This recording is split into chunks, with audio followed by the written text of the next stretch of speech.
ॐ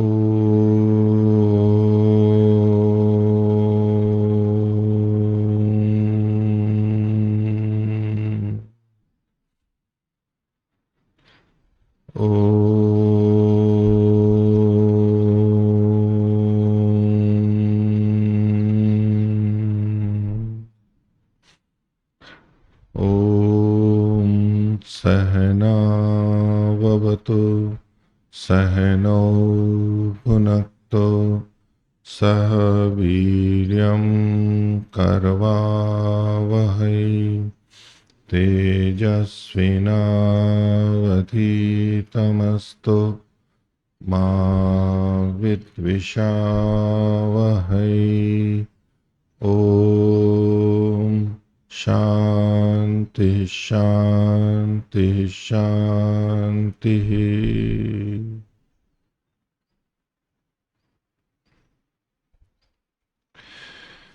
वेदांत दर्शन की 116वीं कक्षा। वेदांत दर्शन तृतीय अध्याय तृतीय पाद 32वें सूत्र से हम प्रारंभ करेंगे। तो पीछे जो भी हमने देखा उपसंहार वाला विषय अन्य अन्य स्थानों से दूसरे स्थान पर उन गुणों को दिया जाता है। तो शास्त्रों में जो कथन है उनमें अविरोध मानते हुए भिन्न भिन्न कथन अलग अलग स्थानों पर होते हैं, उनका सामंजस्य होता है।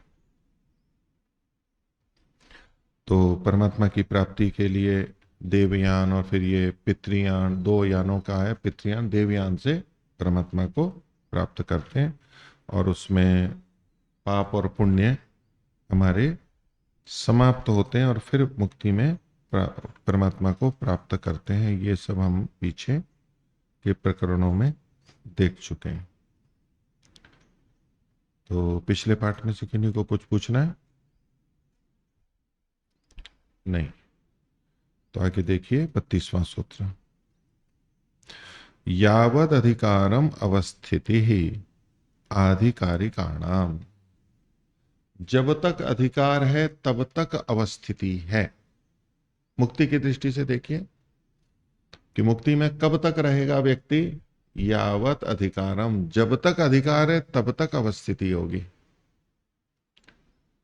किनकी? आधिकारिकाणम, जो अधिकारी हैं उन्हीं की, सब किसी की नहीं। सब किसी की मुक्ति की प्राप्ति ही नहीं होगी। और जो अधिकारी हैं उनको वो जो स्थिति प्राप्त होगी वो कब तक रहेगी? जब तक वो अधिकारी होते हैं। अर्थात जब अधिकार समाप्त हो जाता है तब वहां से लौट के आएगा। एक शब्द योग दर्शन में भी आता है, अवस्थिताधिकार। अवस्थिताधिकार, ये जो महाभूत हैं यानी प्रकृति के तत्व हैं, ये कब तक हमारे को बांधे हुए रखते हैं। चरितार्थ जब ये हो जाते हैं तो इनका अब अधिकार नहीं रहेगा। ये अवस्थिताधिकार हो गए, चित्त कह लो, भूत कह लो, और वो हमारे से निवृत्त हो जाएंगे, प्रकृति हमारे से निवृत्त हो जाएगी। इनका अधिकार कब तक है? भोग और अपवर्ग के लिए ये दृश्य है, भोगापवर्गार्थम दृश्यम। तो जब तक हमारे भोग पूरे ना हो या अपवर्ग की प्राप्ति नहीं हो तब तक इनका अधिकार बना हुआ रहता है। जैसे हम सामान्य रीति से देखें स्थूल रूप से कि अलग अलग प्रशासनिक अधिकारी होते हैं, उनके क्षेत्र होते हैं, चाहे बिजली का है, चाहे नहर का है, पानी का, अथवा सुरक्षा का है। उनके अपने क्षेत्र बने रहते हैं, उनकी अपनी सीमा चौकी होती है। ये थाना है, ये इनका इतना क्षेत्र है, ये गांव इसमें आता है, ये गांव उसमें नहीं आता है। जिलाधीश का ले लीजिए, उससे इधर उधर नहीं जाएंगे वो। मुख्यमंत्री का ले लीजिए, तो जहां तक अधिकार होता है वहीं तक ही उनकी अवस्थिति होती है, उससे उधर नहीं होगी, वहां उसका अधिकार ही नहीं है। तो ऐसे ऐसे कुछ जो जो निर्धारित होते हैं उन स्थितियों में क्या होगा? यावत अधिकारम अवस्थिति, जब तक अधिकार है तब तक अवस्थिति। हमने यात्रा के लिए रुपए दिए और हमने पत्रक प्राप्त कर लिया, टिकट प्राप्त कर लिया, तो वो कब तक है हमारा? उसका अधिकार है कुछ, तभी तक अवस्थिति है। उसके बाद हम रेल में नहीं बैठ सकते। गंतव्य तक पहुंच गए उसके बाद नहीं बैठ सकते, फिर हमारा अधिकार नहीं है। जब हमारा अधिकार ही तब तक होगा, तभी तक वो काम करेगा। ये कहता है यावद अधिकार अवस्थिति है। ठीक है, कहीं भी जाएंगे आप, होटलों में भी जाएंगे तो जहां पर लिफ्ट होती है या कमरे का लिए आजकल वो होते हैं, कार्ड होते हैं जिनको लगाते हैं, तो सेंस उसमें चिप होती है, वो सेंस करता है और वो दरवाजा खुल जाता है या लिफ्ट में जा सकते हैं।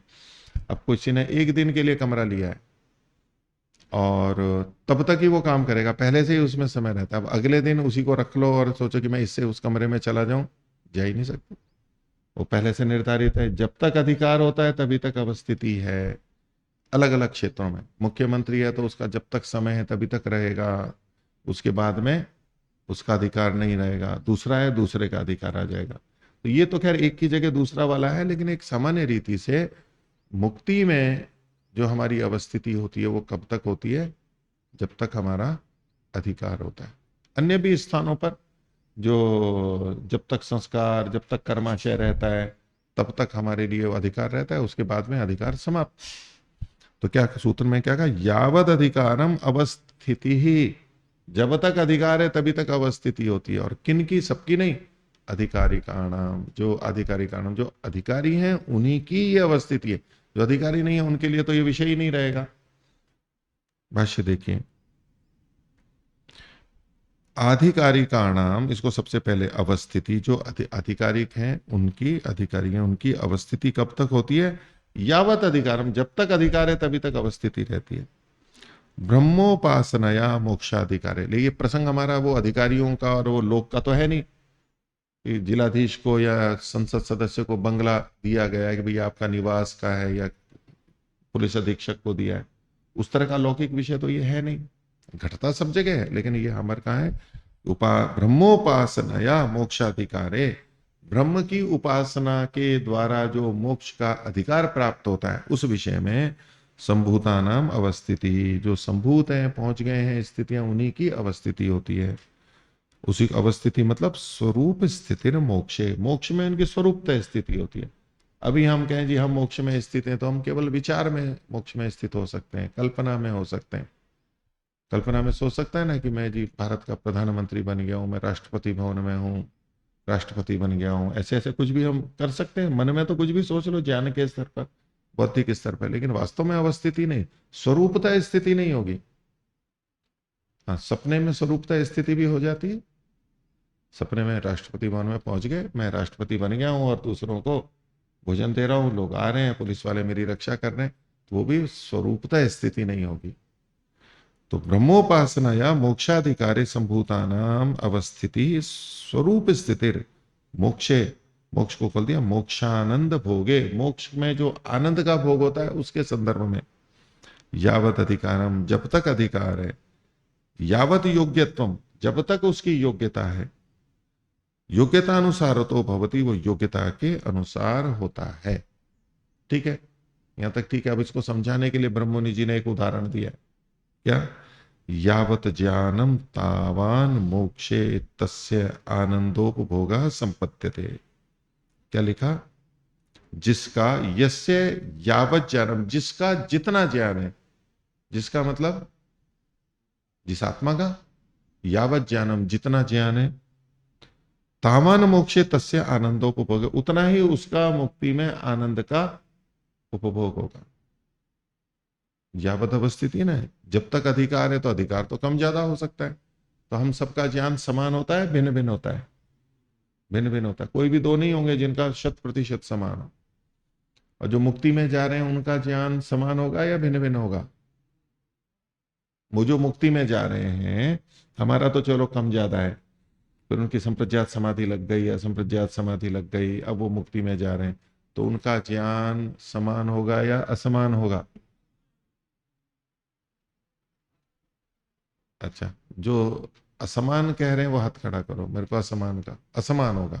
अच्छा, और जो कह रहे हैं समान होगा, समान होगा। तो दो दृष्टि हो गई कि समान होगा और असमान होगा। तो दोनों बताएंगे कैसे समान कैसे असमान, जो आप में से कोई भी बोलना चाहे। मैं भी सीधे बोल दूंगा, आप क्या सोच रहे होंगे, लेकिन फिर भी बताइए। तो जो समान है, क्या आपका समान असमान, असमान है। कैसे असमान है बताओ? ओम नमस्ते मुनि जी। तो असमान इसलिए भी रहेगा, यद्यपि वो दोनों समाधि को प्राप्त हो गए, जीवन मुक्त हो गए, तब भी वो ईश्वर के अलग अलग गुणों को देख करके मतलब आधार बना के ध्यान करेंगे या समाधि लगाएंगे, तो सबका वो भी समान नहीं रहेगा। यदि एक क्षण के लिए उसको ईश्वर संबंधित ज्ञान को समान मान भी लिया जाए, तो अभी तक का उनका जो जीवन का ज्ञान है, उसके पहले के जो सब है संस्कार हैं, वो समान कभी भी नहीं हो सकते, इसलिए असमान ही होगा। तो इन्होंने दो तरह से असमानता बताई। एक तो जब समाधि लगेगी असंप्रज्ञात भी, और जिसमें परमात्मा का साक्षात्कार भी करेंगे, तो अलग अलग योगी यानी अलग अलग आत्माएं परमात्मा के अलग अलग गुणों पर संयम करेंगे, ध्यान करेंगे। आप ध्यान की जगह मैं संयम शब्द बोल रहा हूं, समाधि लगाएंगे। तो जो जिसमें संयम करेगा, जिसमें समाधि लगेगा, उसको परमात्मा के उस गुण का ज्ञान हो जाएगा। सब तो सब एक जैसा कर नहीं सकते, तो वहां भी परमात्मा के ज्ञान संबंधी भी उनमें असमानता रहेगी। एक तो ये इन्होंने कहा। फिर कह रहे हैं, कोई कहे नहीं जी वहां तो सब समानता हो जाएगी, सब समाधि में तो सब गुण पता लग जाएंगे। तो ये कह रहे हैं लौकिक रूप से जो हमारा ज्ञान होता है उसमें भिन्नता होगी। अब कोई ऐसा योगी है जो जंगल में रहता है, अब उसको ये भी नहीं पता कि मोबाइल भी कोई होता है। अब उसको मोबाइल का ज्ञान तो नहीं है, उसको कंप्यूटर का ज्ञान नहीं है, उसको और गाड़ी चलाने का ज्ञान नहीं है, उसको और दसियों बातों का ज्ञान नहीं है। खाना ये चीज कैसे बनती है, अब यहाँ कोई चीज भारत में होती ही नहीं है, उसने कभी पिज्जा सुना ही नहीं है, और बोले कि जी उसका बनाने का ज्ञान है क्या आपको? नहीं है। बोले उसमें क्या क्या कौन से मसाले डलते हैं पता है आपको? बोले नहीं पता। तो ऐसा जो लौकिक बहुत सारे विषय हैं, और दुनिया में इतने व्यक्ति हैं, सबके नाम पता है उसको? नहीं पता। कुछ लोगों के पता है, किसी को कुछ के पता है, किसी को कुछ के पता है। बोले दुनिया के सारे गांवों के नाम पता है, उनकी गलियों के नाम पता है, उनके घरों के नाम पता है, उनमें रहने वालों के नाम पता है, और उनके सारे बारे में पता है। वो किस विद्यालय में पढ़ा था, कल क्या खाया था उसने, और वो सारा एक एक व्यक्ति के बारे में पूरा पता है उसको? नहीं। किसी को कुछ पता है और किसी को कुछ पता है। तो इस दृष्टि से उनका ज्ञान असमान होगा। ऐसे इन्होंने बात को रखा है। यही कहना है ना आपका? ठीक है। जो असमान कहने वाले हैं, किसी को और अतिरिक्त बात कहनी हो तो बोलो। असमान वाले जो कह रहे हैं, नहीं सब कुछ आ गया। अब जो समान ज्ञान होगा वो बताएं। समान ज्ञान होगा। ओम। जब तक सारे क्लेश दग्ध बीज नहीं होंगे तब तक मुक्ति नहीं हो सकती, तो जिस जिसके सारे होंगे उस तरह से समानता होगी। आपने कहा कि जब तक सारे क्लेश दग्ध बीज नहीं होंगे तब तक मुक्ति नहीं होगी। इसका मतलब है सारे क्लेश दग्ध बीज होंगे तभी मुक्ति होगी। और सारे क्लेश दग्ध बीज हो गए, इसका मतलब है उनका ज्ञान समान है। ये आपका तर्क है। ठीक है। क्यों ऐसा? क्योंकि ज्ञान ही तो क्लेशों को दग्ध करता है। ज्ञानाग्नि से ही तो क्लेश दग्ध होते हैं ना। ज्ञान से वे पराकाष्ठा वैराग्यम। संस्कार दग्ध बीज होंगे ज्ञान से, तो सारे क्लेश दग्ध बीज हो गए। इसका मतलब है उनका ज्ञान समान है। ये इनका हेतु है कि समान होने चाहिए। लेकिन असमानता का इन्होंने भी बताया हेतु अलग अलग हो सकता है। अब इसमें और आध्यात्मिक व्यक्ति परिकल्पना कर सकते हैं ना। तो हमारा प्रसंग है मुक्ति का भी। तो मुक्ति में जीवात्माओं का ज्ञान समान रहता है या असमान रहता है, ये बात आएगी। तो मुक्ति का स्वरूप क्या बता रखा है महर्षि दयानंद ने? मुक्ति में जाता है आत्मा, तो परमात्मा की सन्निधि से, परमात्मा की सहायता से वो जो जानना चाहता है वो जान लेता है। जहां जाना चाहता है वहां जा सकता है, अव्याहत गति से, बिना किसी रुकावट के कहीं भी जा सकता है। जो जानना है वो जान सकता है, क्योंकि परमात्मा सर्वज्ञ है। ठीक है। तो जो मुक्ति में गए हैं, किसी को 1 वर्ष हुआ है, किसी को एक चतुर्युगी हो गई है, किसी को एक कल्प हो गया है। तो सृष्टि तो 36,000 बार हो गई। अब किसी को 1,000 बार सृष्टि बने बिगड़े हो गया है। मतलब किसी को 31 नील 10 खरब में, तो किसी को 1 नील हुआ है, किसी को 2 नील हुआ है। ऐसे काल का भेद होगा। तो जो जितना पुराना होगा, जो इतने समय से परमात्मा की सन्निधि से ज्ञान प्राप्त कर रहा है, घूम रहा है, और एक नया है, उनके ज्ञान में भेद होगा ना। उनके ज्ञान में भेद होगा या समानता होगी? भेद होगा ना। तो भेद होगा तो जितना ज्ञान उतना आनंद। तो जो प्रारंभ में गया है उसका आनंद कम होगा, और जो बाद में है उसका आनंद अधिक होगा। नहीं क्यों कह रहे हो? ज्ञान तो भेद, ज्ञान का तो भेद आपने माना ही है। तो ज्ञान का भेद है तो आनंद का भी भेद होगा। उसके लिए प्रमाण दिया है ब्रह्मनि जी ने। देखो आगे, तो यस्य यावत ज्ञानम, जिसका जितना ज्ञान है, तावान मोक्षे तस्य आनंदोपभोग संपद्यते, उतना ही उसका आनंद वहां पर भोग होगा। यथा च उक्तम दयानंदे ऋषिणा सत्यार्थ प्रकाशे, जैसा कि दयानंद ऋषि ने, महर्षि ने सत्यार्थ प्रकाश में लिखा है। कहां लिखा है? तो देखो इस पर कौन सी संख्या लिखी हुई है, यहां पर यहां संख्या लिखी हुई है ना, क्या संख्या लिखी हुई है?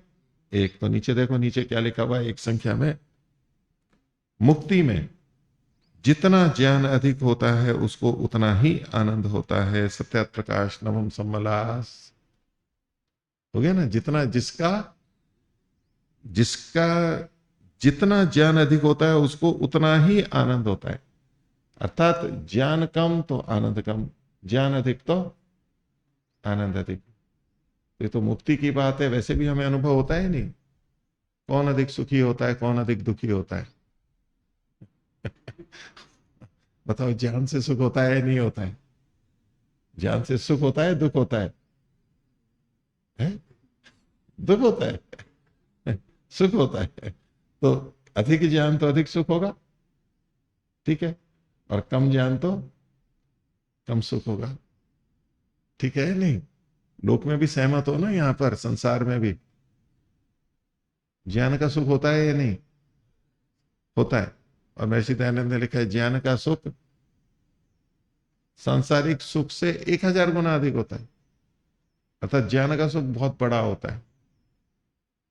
हम जो नई नई कोई चीज जानते हैं तो सुख होता है ना, अच्छा ये ऐसा है, ये ऐसा है, ये ऐसे है, ये देश ऐसा है, ये फैक्ट्री ऐसी है, ये चीज ऐसी। नया नया होता है तो ज्ञान होता है ना, ज्ञान होता है तो सुख होता है। तो जितना ज्ञान होता है उतना आनंद या सुख होता है। तो पहले तो अपने लोक में देखिए कि हमारे को ज्ञान से सुख होता है या अज्ञान से सुख होता है। बोलो, विषय को समझने का प्रयास कर रहे हैं, बोलो जल्दी बोलो। ज्ञान से सुख होता है। तो पढ़े लिखे अधिक सुखी होते हैं या अनपढ़ अधिक सुखी होते हैं?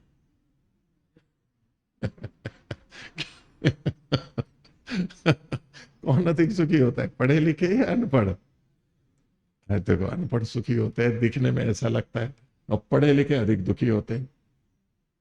नहीं, ये सोचेंगे वो सोचेंगे, और जिसको कुछ पता ही नहीं है तो बस उसी में अपने आप में मग्न है, उतने ही क्षेत्र में, अपने काम में, अपने खेत में, बस अपने उतना में सुखी है। अब जिसको पता है कि भाई विदेशों में या तो शहरों में ऐसे बंगले होते हैं, ऐसे खाया जाता है, एक तो अपने घर पे रोटी सब्जी खा रहा है, वो कहे नहीं जी वहां तो ये भी होता है, वहां तो इतने 56 भोग होते हैं, और यहाँ पर ये भी खाने को, और ये भी खाने को, और ये पीने को, तो लग रहे ना।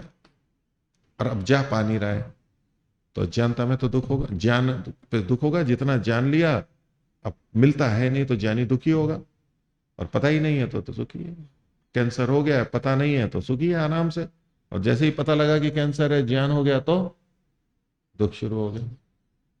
जैसे ही पता लगा कि हृदय रोग है तो चिंता और दुख शुरू हो गया। तो जानने में दुख है और अज्ञानता में सुख है। तो इसको दूसरे शब्दों में हम कहें कि अज्ञानता में वो दुख नहीं है, क्योंकि पता ही नहीं है तो दुख कहां से होगा।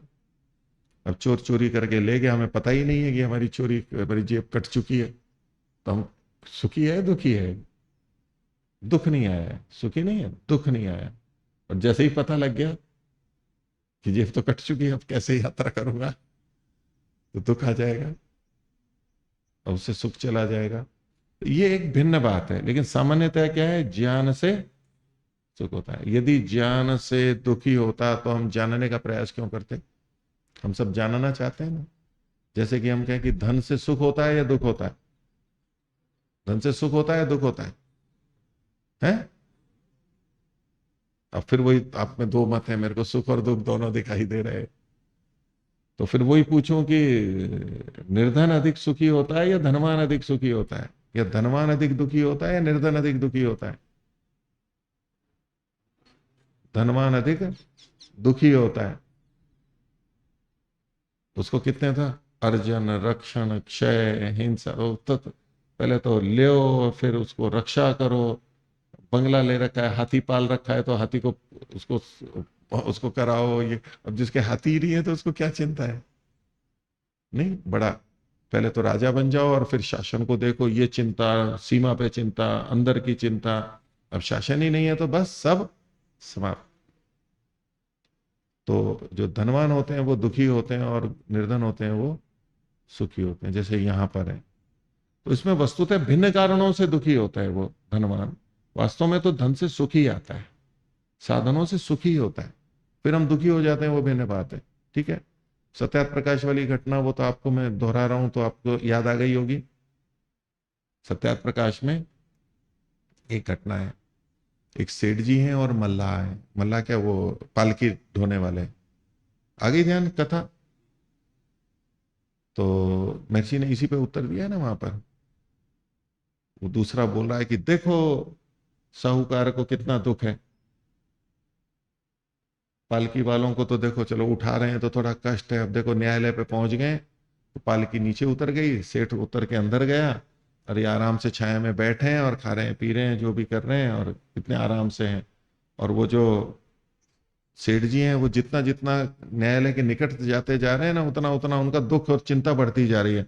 अब न्यायालय में क्या होगा, क्या निर्णय आएगा, इधर वकील से मिल रहे हैं वो मिल रहे हैं, तो कौन सुखी और कौन दुखी। तो एक ने उदाहरण दिया कि देखो ये जो पैसे वाला है ना ये दुखी, जबकि वो पालकी पे बैठा हुआ है, और जो पालकी उठा रहा है वो दुखी है, सुखी है, ऐसा वो प्रतिपादन था। तो वहां महर्षि दयानंद ने कहा कि यदि धन से दुख होता तो सब जने धन की प्राप्ति के लिए प्रयास नहीं कर रहे होते। निर्धन को भी कहो ना कि धन ले लो, ये चलो तुम्हारे कोई बंगला दे देते हैं, तुम्हारी ये सुविधा कर देते हैं, तो वो मना करेगा? नहीं करेगा, उसको सुखी ही दिखता है। वो अलग बात है कि धनवान होने से जंजाल में फंस गया, झगड़े हो गए, ये हो गया, वो एक भिन्न बात है, लेकिन धन से सुखी होता है। ऐसे ही ज्ञान से भी सुख होता है, आनंद होता है। ये अलग बात है कि पढ़े लिखे ज्यादा आत्महत्याएं करते हैं, कहते थे ना, गांव वाले आत्महत्या नहीं करते। वो अलग बात है कि ये तो राजनेताओं का, प्रशासन का दोष है कि किसान भी आत्महत्याएं करने लगे हैं, ये तो उनका दोष है। वास्तव में किसान आत्महत्या नहीं करता। आत्महत्याएं कौन करते हैं? आधुनिक पढ़े लिखे डॉक्टर करते हैं, इंजीनियर करते हैं, कॉन्वेंट स्कूलों में पढ़ते हैं, वो आत्महत्याएं करते हैं, ऐसा कहते हैं ना। और भी कहते हैं, बार बार सुनते रहते हैं कि गुरुकुल वाले कभी आत्महत्या नहीं करते, ऐसा बोलते हैं। अभी भी मैं पहले भी सुना था, मैंने एक बार कहा भी था, अभी फिर अजमेर गया तो फिर वो कह रहे गुरुकुल की महत्ता बताने के, गुरुकुल वाले कभी आत्महत्या नहीं करते। अब उनको पता ही नहीं है कि गुरुकुल वाले ने भी आत्महत्या की है या नहीं है, तो वो क्या बोलेंगे? गुरुकुल वाले भी तो कर लेते हैं आत्महत्या, ये तो प्रत्यक्ष है, देखा है, ऐसे हो चुके हैं। या भावना आ जाती है आत्महत्या की गुरुकुल वालों में भी, तो ये तो कोई बात नहीं, लेकिन कथन तो यही होता है ना लोक में। कौन करते हैं आत्महत्या? भारतीय संस्कृति पे जो चलेगा वो तो आत्महत्या नहीं कर सकता, और पाश्चात्य वाले आत्महत्या कर सकते हैं। अधिक आत्महत्याएं कहाँ होती हैं, हत्याएं? भारत में, विदेशों में? वहां ज्यादा होती है। ऐसा दवाइयां कहाँ ज्यादा ली जाती हैं? वहां ज्यादा ली जाती है, यहाँ कम ली जाती है। वहां सोने के लिए दवाइयां लेते हैं, ये करते हैं, वो ऐसे ऐसे जो लोक कथन होते हैं। लेकिन साधनों से सुखी होता है, ज्ञान से सुखी होता है, आनंद होता है। तो प्रश्न ये है कि मुक्ति में जो आत्मा गई है, तो जो प्रारंभ में गई है उसका ज्ञान कम होगा, और जो बाद में है उसका ज्ञान अधिक होगा। ठीक है, गुरुकुल में जो आया है नया नया, उसका ज्ञान कम होगा, और जो पुराना है उसका ज्ञान अधिक होगा। अधिक अधिक कक्षाओं में, महाविद्यालय, विश्वविद्यालय, कहीं भी ले लो, वो अपवाद अलग छोड़ दो कि थोड़ा ऊंचा नीचा भी होता है, लेकिन अधिक होता है। तो जब ज्ञान अधिक है तो आनंद भी अधिक होगा, आए ना? नहीं, आए ना? लौकिक में नहीं, मुक्ति की बात है। देखो नीचे पंक्ति देखो ना, क्या लिखा है? मुक्ति में, फिर बिंदु बिंदु बिंदु, जितना ज्ञान अधिक होता है उसको उतना ही आनंद होता है। सत्यार्थ प्रकाश समोल्लास 9। आप सबने देखा होगा ये वाक्य, पढ़ा होगा आप सबने, तो इससे सिद्ध होता है। आप लोगों को पता है वैदिक आध्यात्मिक न्यास में भी इस विषय पर चर्चा हुई थी, ध्यान है किसी को? हाँ, पहले तो जब चर्चा हुई थी तो पहले ही तो होगी। तो यूं बोलो कि ध्यान नहीं है, ये मत बताओ कि पहले हुई थी, वो तो स्पष्ट ही है ना, पहले हुई थी। आप कहना क्या चाह रहे थे? मैं उसमें हाँ, उसमें ध्यान नहीं है। आप सम्मिलित होंगे, यहीं पर ही हुई थी, पता नहीं, आप हो सकता है नहीं हो।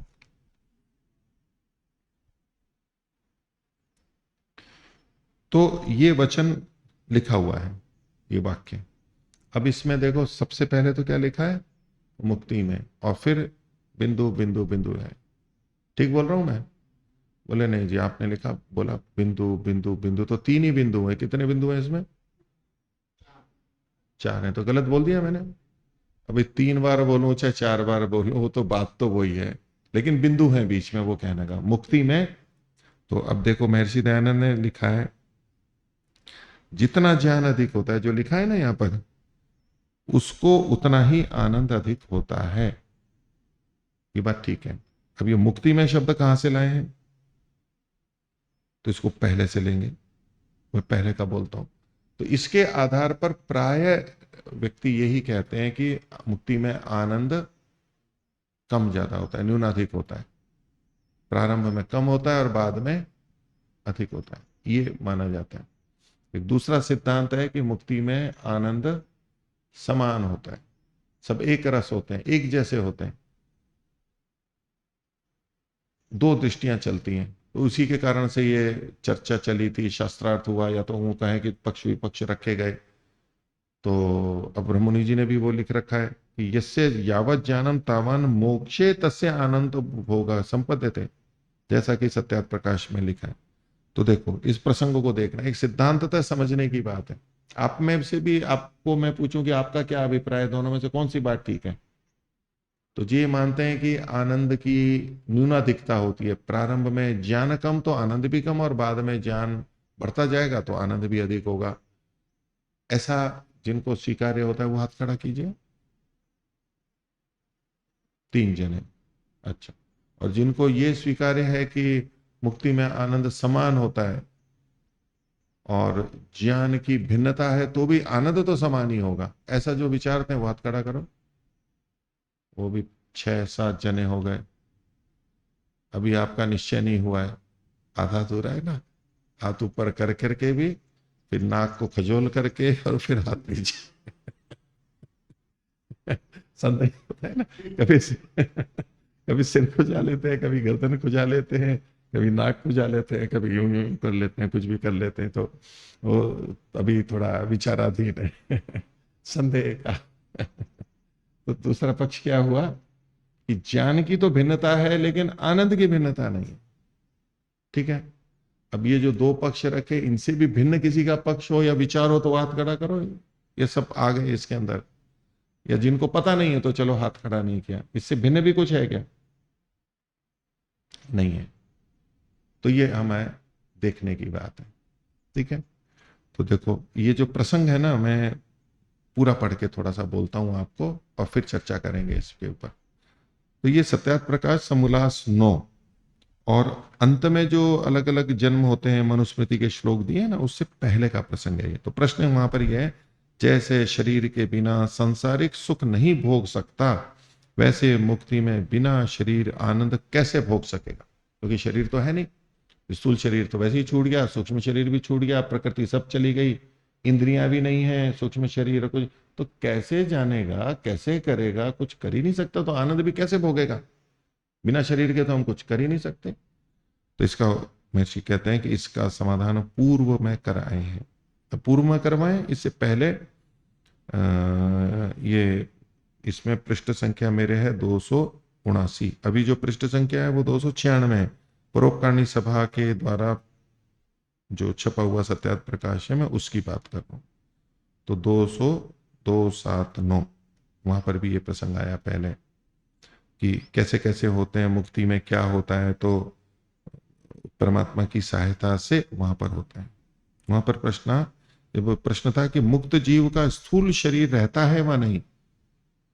ठीक है, ये नवम समोल्लास की ही बात कर रहा हूं मैं। नवम समोल्लास में 2 प्रकरण है, तो उत्तर है कि नहीं रहता। प्रश्न है, फिर वह सुख और आनंद भोग कैसे सकता है? वही का वही प्रश्न है ना, यहां पर भी तो यही प्रश्न पूछा, बिना शरीर के कैसे आनंद भोग लेता है? तो वहां भी है कि सुख और आनंद कैसे भोग सकता है? तो उसके उत्तर में महर्षि ने कहा, उसके सत्य संकल्प आदि स्वाभाविक गुण सामर्थ्य सब रहते हैं, भौतिक संग नहीं रहता है। आत्मा के अपना सामर्थ्य रहता है। फिर शृण्वन् श्रोत्रम भवति स्पर्शेन त्वक् भवति, ये सब लिखा हुआ है। तो मोक्ष में भौतिक शरीर व इंद्रियों के गोलक जीवात्मा के साथ नहीं रहते, किंतु अपने स्वाभाविक शुद्ध गुण रहते हैं। जो 24 शक्तियां हैं वो हैं, वो फिर उसके आगे शक्तियां भी बताई, वो 24 शक्तियां, वो प्रसंग है। तो एक तो वहां पर महर्षि ने लिखा यानी आत्मा का अपना सामर्थ्य। अब जब यहीं आगे नवम समोल्लास में फिर प्रश्न दिया कि जैसे शरीर के बिना सांसारिक सुख नहीं भोग सकता, वैसे मुक्ति में बिना शरीर आनंद कैसे भोग सकता है। प्रश्न उसी तरह का है। तो उत्तर में क्या लिखते हैं, इसका समाधान पूर्व कर आए हैं। ये पूर्व कर आए यहां पर पहले, आत्मा अपनी सामर्थ्य से भोगता है। और इतना अधिक सुनो, अब ये अतिरिक्त बात कही जा रही है जो वहां नहीं कही गई थी। तो सामंजस्य लेंगे ना दोनों का। अभी हमारा प्रसंग भी है, भी महर्षि ने सत्यार्थ प्रकाश में नवम में वहां लिखा और यहां लिखा। बोले नहीं, ये तो अलग अलग प्रसंग है, इधर उधर से नहीं ले सकते, इधर उधर से ले सकते हैं। महर्षि तो स्वयं लिख रहे हैं। इतना और अधिक सुनो, उसके साथ ये जोड़ो। जैसे सांसारिक सुख शरीर के आधार से भोगता है, वैसे परमेश्वर के आधार मुक्ति के आनंद को जीवात्मा भोगता है। क्या आधार होगा? परमात्मा का आधार हो गया। यहां शरीर आधार था, इंद्रियां आधार थी, यानी प्रकृति आधार थी, वहां पर परमात्मा का आधार है। अच्छा, आत्मा की जो अपनी सामर्थ्य है वो तो यहां पर भी है। शरीर इंद्रियां प्रकृति का आधार न हो तो भी आत्मा सुख दुख नहीं भोग सकता है, ये भी बात ठीक है। लेकिन ये सब हो और आत्मा का अपना सामर्थ्य नहीं होता, देखने सुनने चखने का जानने का, तो इनके रहते हुए भी आत्मा जान नहीं सकता था। तो किन दो बातों की आवश्यकता है? आत्मा के अपने सामर्थ्य की भी आवश्यकता है और साधनों की भी आवश्यकता है। दो बातें आवश्यक है। ठीक है। अब मुक्ति में चला गया तो ये आत्मा की सामर्थ्य तो यथावत है, जो यहां है वैसी वहां पर भी है। आत्मा के स्वाभाविक धर्म सामर्थ्य गुण है, वो तो जुगा तुम है। हाँ, प्रकृति स्थूल शरीर सूक्ष्म शरीर ये हट गए, ये आधार हट गया। तो अब मुक्ति में कैसे होता है? तो उसकी अपनी सामर्थ्य है और परमात्मा के आधार से होता है। यहाँ प्रकृति आधार है, वहां परमात्मा आधार है, और सामर्थ्य तो अपनी अपनी है ही। ये महर्षि का मंतव्य है। तो क्या लिखा? जैसे सांसारिक सुख शरीर के आधार से भोगता है, वैसे परमेश्वर के आधार मुक्ति के आनंद को जीवात्मा भोगता है। ठीक है। अब मुक्ति का देख बता रहे हैं कुछ। वह मुक्त जीव अनंत व्यापक ब्रह्म में स्वच्छंद घूमता है। स्वच्छंद घूमता है, तो अब ये घूमना कैसे करेगा? वो उसकी अपनी भी सामर्थ्य होनी चाहिए और परमात्मा का आधार है। अभी जैसे हम यहाँ प्रकृति में यहां घूम रहे हैं, तो कैसे घूमेंगे? हाथ पैरों से चलते हैं, हम वाहनों से चलते हैं, हम घूम रहे हैं, तो उसमें हमारी सामर्थ्य भी तो चाहिए। आत्मा की सामर्थ्य नहीं हो तो पैर थोड़ा चला के ले जाएगा हमारे को। दोनों आवश्यक होते हैं। तो जैसे यहां पर घूमता है ऐसे वहां भी घूमता है। तो का अभिप्राय क्या हुआ? घूमने जाने की स्थिति आत्मा की भी अपनी सामर्थ्य है और साथ में परमात्मा के आधार से सहायता मिलती है। ठीक है।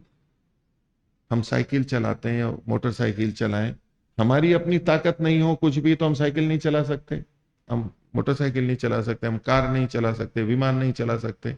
तो अपनी सामर्थ्य भी चाहिए और साधन भी चाहिए, दोनों मिल करके काम करता है। तो ऐसे जब मुक्ति में कहीं भी स्वच्छंद गति करता है तो कैसे करता है वो? तो परमात्मा की सहायता से, आधार से, और आत्मा की सामर्थ्य भी, दोनों बातें माननी पड़ेगी। महर्षि का पहले वाला कथन और ये। तो वह मुक्त जीव अनंत व्यापक ब्रह्म में स्वच्छंद घूमता है, शुद्ध ज्ञान से सब सृष्टि को देखता है, स्वयं देखता है, और परमात्मा का आधार भी रहेगा। अन्य मुक्तों के साथ मिलता है। जैसे अभी हम मिलते हैं एक दूसरे से, तो वो अन्य मुक्तों के साथ मिलता है। इसको कई जने बड़ा विचित्र भी समझते हैं, ये क्या लिख दिया महर्षि ने, लेकिन नई बात है, इसकी चर्चाएं चलती है मुक्ति के स्वरूप में। अन्य मुक्तों से मिलता है। सृष्टि विद्या को क्रम से देखता हुआ सब लोक लोकांतरों में, अर्थात जितने ये लोग दिखते हैं और नहीं दिखते, उन सब में घूमता है। हो गया। वह सब पदार्थों को जो कि उसके ज्ञान के सामने है, सबको देखता है। तो जहां जहां लोक लोकांतरों में जा भी रहा है और जान भी रहा है, दोनों बातें हो गई। अभी हमारे अगले स्नेह सम्मेलन में एक विषय आ सकता है, एक प्रश्न, अभी जो हमारी गोष्ठी हुई सोनीपत के अंदर, जिसके अंदर अगले स्नेह सम्मेलनों के लिए क्या क्या प्रश्न आए हैं, तो उसमें एक प्रश्न ये भी है, पीछे से भी उठा हुआ था, कि मुक्ति में जो आत्मा की गति होती है वो परमात्मा कराता है या आत्मा की शक्ति से होती है। ये प्रसंग तब उठा था जब आत्मा में आत्मा का प्रवेश हो सकता है नहीं हो सकता है, जो शास्त्र चला था उस प्रसंग में था कि भाई अव्याहत गति से जाता है। तो अव्याहत गति के आधार पर उन्होंने ये सिद्ध करने का प्रयास किया था कि आत्मा में आत्मा निकल जाता है, अगर आत्मा से आत्मा नहीं निकल सकता तो व्याहत हो गया, जबकि लिखा हुआ है अव्याहत गति से। ये जो हम प्रमाण दे रहे हैं इसको प्रमाण के रूप में प्रस्तुत किया था। इससे सिद्ध होता है कि आत्मा में आत्मा प्रवेश कर जाता है, अगर प्रवेश नहीं कर सकता तो अव्याहत गति नहीं रहेगी। उस संदर्भ में आई थी, तो फिर चर्चा चली थी उस समय, भाई ये जो आत्मा जा रहा है, जो अव्याहत गति को फिर भी मानते थे लेकिन आत्मा में आत्मा का प्रवेश नहीं मानते थे, जैसे कि मैं, तो मेरा कहना था कि भाई परमात्मा लेके जाता है तो अव्याहत गति तो फिर भी है, परमात्मा क्यों आत्मा से आत्मा को टकराएगा, लेके ही तो जाना है, आत्मा में आत्मा का प्रवेश नहीं हो सकता है, ये सिद्धांत है। पर अव्याहत गति भी लिखी है तो कैसे होगा, पास से ले जाएगा, क्योंकि परमात्मा लेके जा रहा है। आत्मा जा रहा है फिर टकरा गया, ऐसा तो बात ही नहीं है, इसलिए टकराएगा ही नहीं वो वहां पर, और जब टकराएगा ही नहीं तो व्याहत भी नहीं होगा, इसलिए अव्याहत गति भी बनी रह गई और उससे आत्मा में आत्मा का प्रवेश भी सिद्ध नहीं हो रहा है। उसके लिए दूसरे उदाहरण दिए थे कि हम अव्याहत गति से यात्रा कर रहे हैं तो व्याहन तो होता है, व्याहत तो होता ही है, कुछ ना कुछ यात्रा में बाधा होती है, वायु की बाधा होती है, फिर भी अव्याहत शब्द का प्रयोग किया। बोले जी वो तो गौण प्रयोग है, तो ये मुख्य प्रयोग है। ये चर्चा उस समय आई थी स्वामी मुक्तानंद जी से, जो शास्त्र चल रहा था। तो उस समय में एक और प्रश्न उठाया था, संभवतः रामचंद्र जी ने उठा लिया था कि भाई ये जो आप कह रहे हो कि परमात्मा ले जाता है, तो आत्मा अपनी सामर्थ्य से जाता है या परमात्मा लेके जाता है। उन्होंने प्रश्न खड़ा, क्योंकि स्व सामर्थ्य से गति करता है, ये मैंने जो पहले कहा ना, आनंद का भोग कैसे करता है, ये सब पर आत्मा अपनी सामर्थ्य से करता है, उसकी अपनी सामर्थ्य है, ये उन्होंने बात रखी थी। तो वो प्रश्न तब से बना हुआ है पिछले कई सालों से, तो अभी इस बार भी ये विषय तो लिया है, अब आ पाएगा नहीं आ पाएगा इस बार या आगे आएगा, ये विचार का बिंदु है। लेकिन तो उस प्रसंग में तो अभी जो हम देख रहे हैं, तो मेरी दृष्टि से तो क्या है कि आत्मा की अपनी सामर्थ्य भी चाहिए और परमात्मा का आधार भी चाहिए। आत्मा स्वयं नहीं जा सकता, परमात्मा लेकर के जाएगा। तो इन दोनों प्रसंगों से, तो अभी तो हम ज्ञान और आनंद के संदर्भ में बात कर रहे हैं। तो देखो यहां तक हो गया। तो वह सब लोग पदार्थों को जो कि उसके ज्ञान के समान है सबको देखता है। अब आगे लिखे क्या वाक्य, ये जितना ज्ञान अधिक होता है उसको उतना ही अधिक आनंद होता है। ये वाक्य जो का तू है। अब देखो इससे पहले मुक्ति में लिखा हुआ है, तो मुक्ति में और बिंदु बिंदु, ये जो मैंने पहले चर्चा की, इसमें मुक्ति में कहां पर आया है,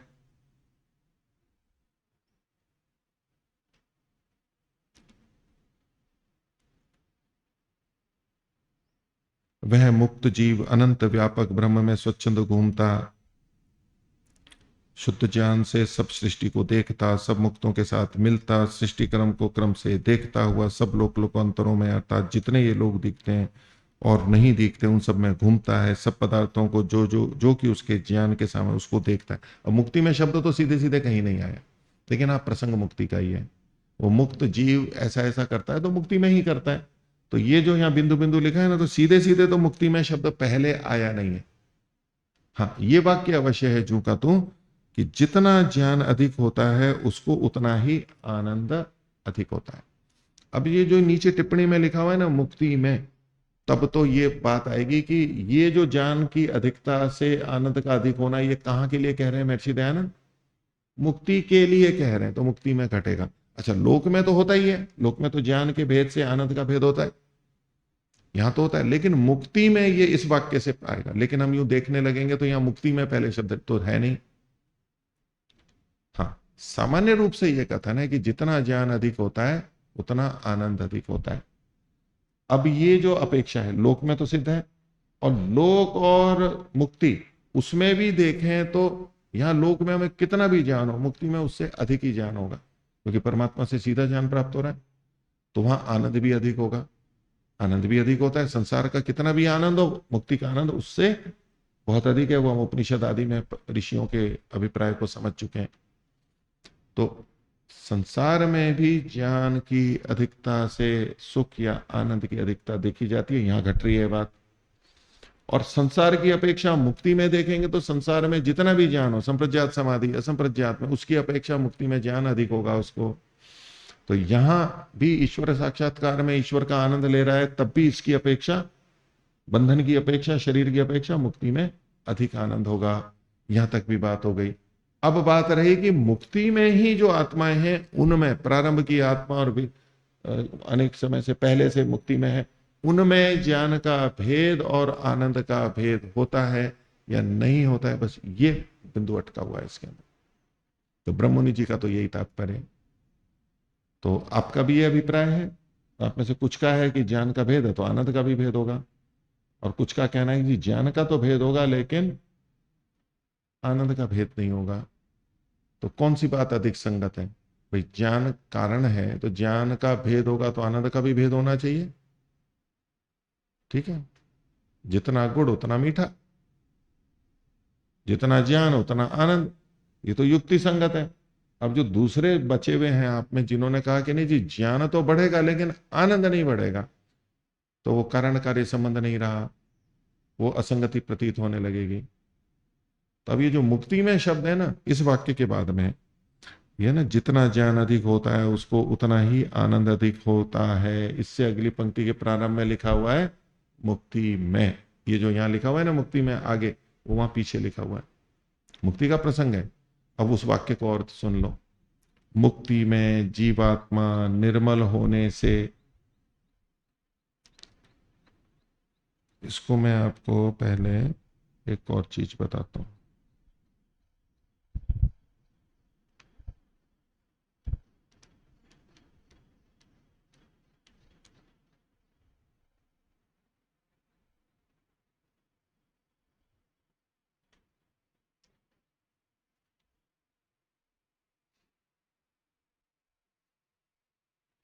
ये प्रसंग है 11वें समोल्लास का। 11वें समोल्लास में नेत्रोनुपपत्ते है, ये जो वेदांत के सूत्र दिए हैं, भेद व्यपदेशाच, ये जो हम अभी पढ़ चुके हैं ना पहले अध्याय के दूसरे पाद के, वो सूत्र यहां दिए हुए हैं। तो वहां उससे पहले एक वाक्य लिखा हुआ है, एक अनुच्छेद है, मैं पढ़ता हूं। जब योगी का सत्य संकल्प होता है तब स्वयं परमेश्वर को प्राप्त होकर मुक्ति सुख को पाता है। ये 5वां, अतएव च अनन्याधिपति ही, ये वेदांत दर्शन अध्याय 4 पाद 4 और उसका 9वां सूत्र होना चाहिए। ये सब और दिए हुए जो हम पढ़ेंगे आगे भी। अतएव च अनन्याधिपति ही, ये एक वेदांत का सूत्र आगे आएगा। इसका अर्थ करते हुए महर्षि लिखते हैं, 5वां सूत्र है यहां जो 5 संख्या है वे सत्यार्थ प्रकाश।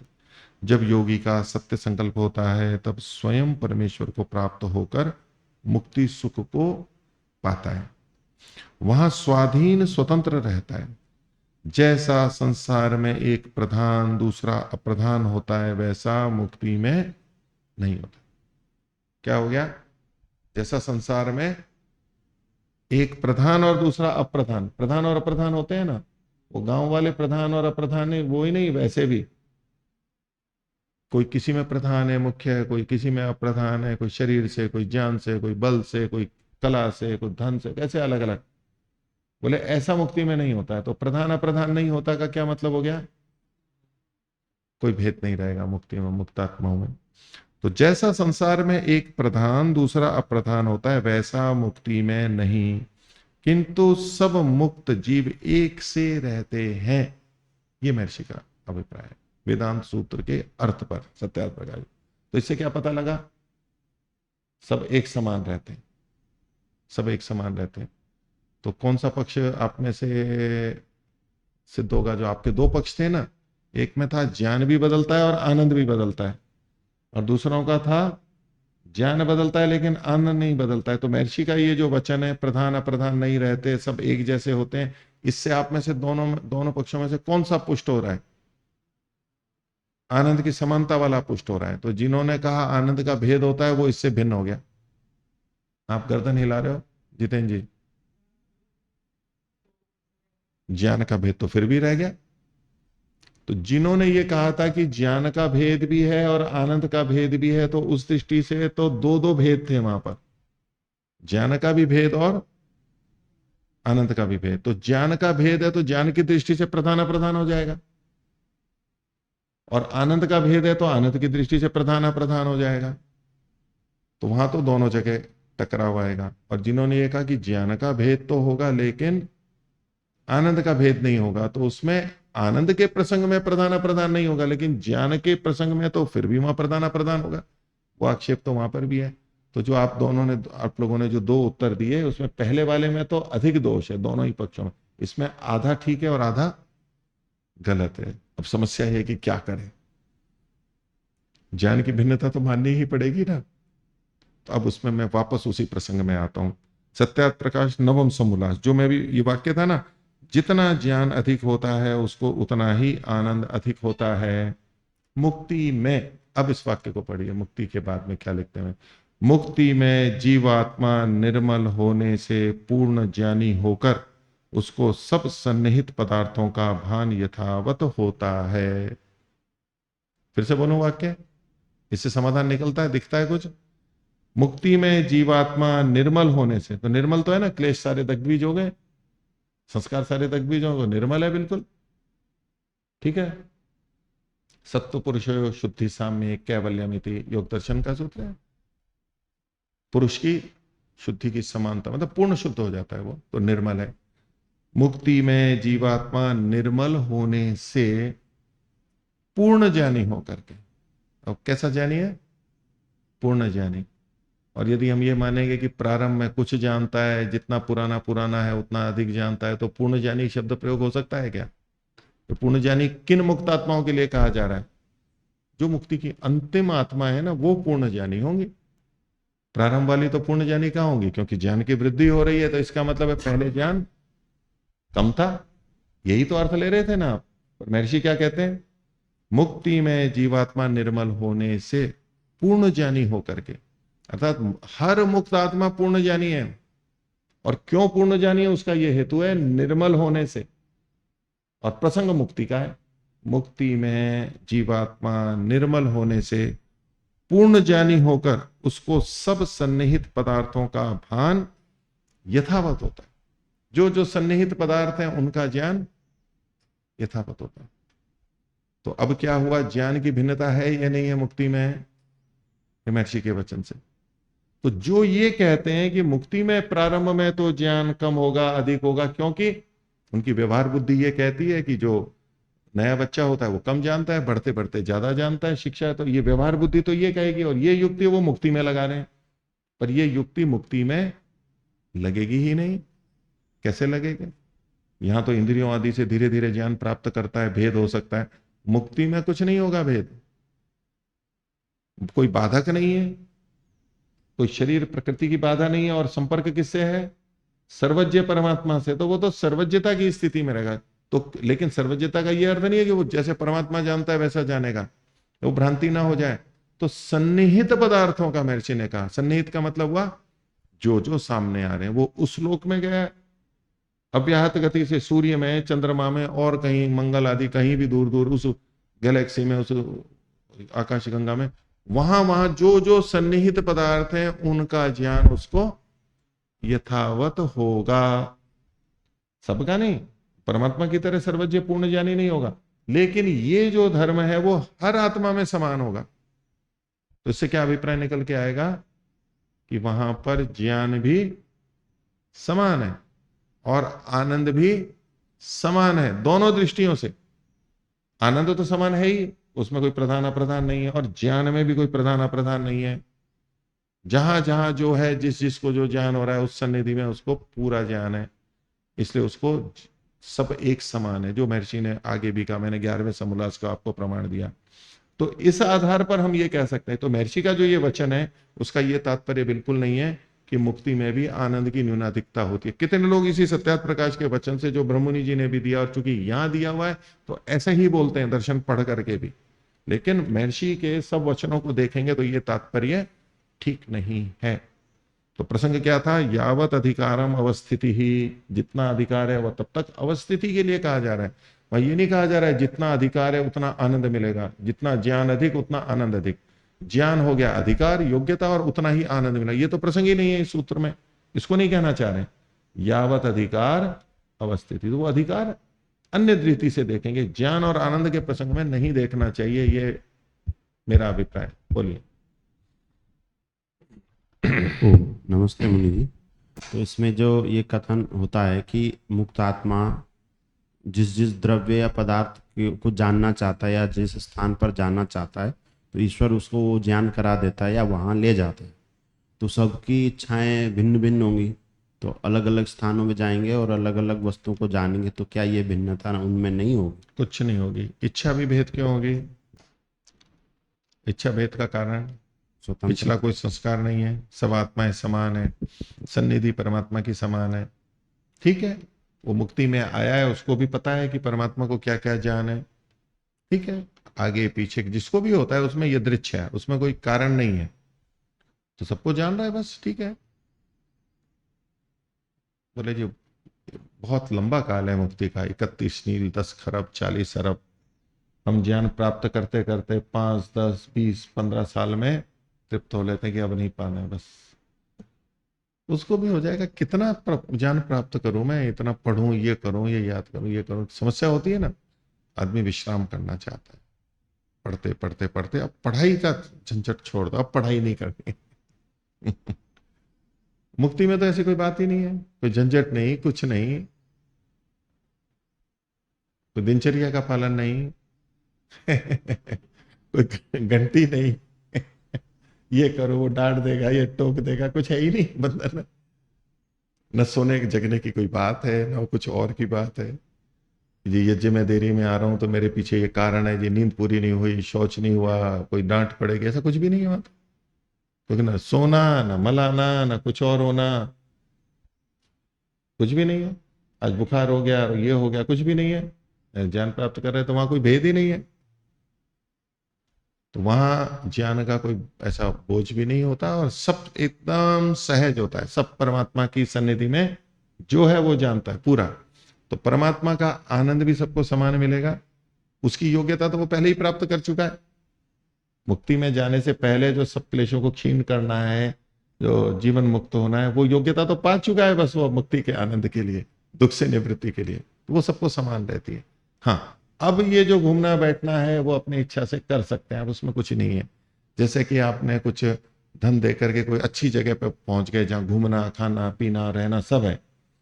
अब कोई ये खा रहा है, वो कोई वही खा रहा है, वो पैसे तो उतने जितने लग गए, आपको अधिकार है पूरा, जो करना है करो, उसमें कोई भेद की बात नहीं। अब पूरा उदाहरण मत ले लेना, यहाँ तो भेद फिर भी दिख जाएगा, वहां नहीं दिखेगा, क्योंकि महर्षि दयानंद के शब्दों के आधार पर बोल रहा हूँ, क्योंकि हमारे लिए परोक्ष चीज है ये। हम हमेशा हमारी युक्ति से ही उसको देखें ऐसा नहीं है। हम अपनी समझ से देखने लगेंगे तो परमात्मा को भूख भी लगती है, परमात्मा को सर्दी गर्मी भी लगती है, परमात्मा को खांसी जुकाम भी होता है, सर्दियों में पंखा बंद भी करना पड़ेगा, परमात्मा को कपड़े भी पहनाने पड़ेंगे। हम अपनी बुद्धि से सोचने लगेंगे, मानव बुद्धि से, तो परमात्मा में वो सारी चीजें दिख ही रही है ना, दिखाई दे रही है ना हमारे को। तो ऐसे तो कोई बात नहीं है कि जैसे हम अपनी उस व्यवहारिक बुद्धि से, क्योंकि हमारी समझ ही वही है उतनी, तो उतनी समझ में तो देखो भगवान को कपड़े भी पहनाएगा और उसको भोग भी लगाएगा, और आदर है तो सबसे पहले भगवान को भोग देगा, तब फिर खुद खाएगा। वही होना है। ऐसे ही यहां पर भी चलो उतना बोध हो गया कि नहीं, ये पत्थर वत्थर को पूजना वूजना नहीं है, लेकिन जो हम यहाँ व्यवहार में देखते हैं ना, वो का वो मुक्ति में भी देखने लगते हैं। मुक्ति एक अलग स्थिति है, उसको उसी तरह वो महर्षि के वचनों से पता लगता है। तो न तो वहां ज्ञान का भेद होगा और न वहां आनंद का भेद होगा। अब उसकी व्याख्या कैसे करोगे तो एक अलग बात है। उसमें 10 प्रश्न हो सकते हैं, अभी भी 20 प्रश्न हो सकते हैं, कितने भी प्रश्न हो सकते हैं। उसका ये अर्थ नहीं है कि ये महर्षि का लिखा हुआ गलत आप मानने लगो। प्रश्न उठा दिया तो बस, जिस पे प्रश्न उठा दिया तो ये गलत, ऐसा नहीं कर सकते। महर्षि के वचन है ये। हमें समझ में आता है नहीं आता है, कितना आता है, लेकिन ये इतना स्पष्ट है कि मुक्ति में सब आत्माएं समान होती हैं, एक रस होती हैं, उन्हें प्रधान अप्रधान, इतने स्पष्ट शब्द हैं। तो इसलिए इस वचन का ये अर्थ नहीं है। जितना ज्ञान अधिक होता है उतना आनंद होता है, वो कहाँ घटेगा? अब आप मुक्ति में नहीं घटाएंगे तो लोग क्या कहेंगे, ये तो फिर ये वचन व्यर्थ हो जाएगा। नहीं, वचन ये व्यर्थ नहीं होगा। ये वचन कहाँ संगत होगा?